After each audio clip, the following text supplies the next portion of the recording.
فعلا، انا لازم اتعلم اقول لا. اي حد يطلب مني اي حاجة لازم اقول له لا. لازم تبقى شخصيتي قوية كده وما وافقش على اي حاجة على طول. هاي، عاملين ايه؟ في ناس اتكلمت كتير قوي عن ازاي الانسان يرفض وانه من حقه يقول لا.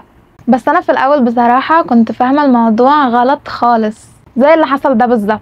كنت فاهمة ان انا لازم ارفض عشان يبقى عندي شخصية قوية وعشان. بس لما لاحظت ان تصرفي ده فعلا غلط، وان الناس بدأت تتضايق من رفضي المستمر واعتراضي على كل حاجة هما بيقولوها لي، فقت وفهمت فعلا ان انا كنت فاهمة الموضوع غلط خالص. الناس اللي كانوا بيتكلموا عن الرفض وازاي تقول لا ما كانوش بيتكلموا عن الامور الطبيعية او المواقف الحياتية اللي بنمر بيها كل يوم عادي. هما كانوا بيتكلموا عن الانسان اللي طاقته مستنزفة، طاقته خلصت وفعلا مش قادر يساعد اكتر من كده. لكن لو حد بيطلب منك مساعدة مرة او اتنين، بيطلب عادي يعني، والموضوع ده مش مضايقك او مش بيضغط عليك، قدم المساعدة على قد ما تقدر، لان كده كده زي ما قلنا قبل كده الخير اللي بتعمله بيتردلك. لكن ما ينفعش ان انا ارفض واقول لا بس لمجرد ان انا عايزة تبقى شخصيتي قوية وان انا بعرف اقول لا او اي حاجة من دي. طالما انا اقدر اقدم خير اقدمه.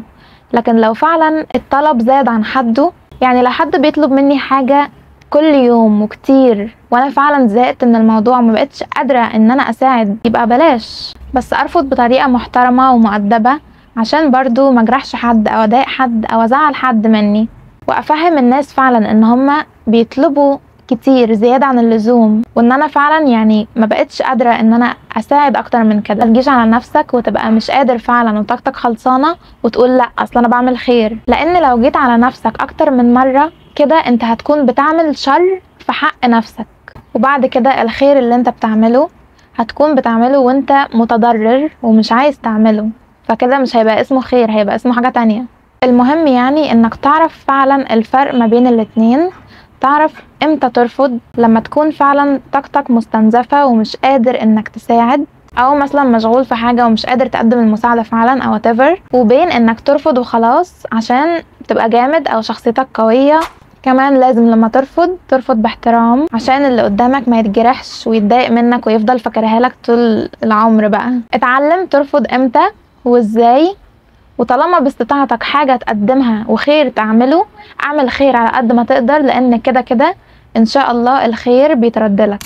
وبكده تكون انتهت حلقتنا النهاردة. الموضوع ده عامل إثارة للجدل ولازم تقول لأ وكده، وانا كنت فاهمة الموضوع في الاول غلط، بس لما فهمت الصح حبيت اني اشاركه معاكم عشان انتوا كمان تاخدوا بالكم وتفهموا الفرق بين الاتنين.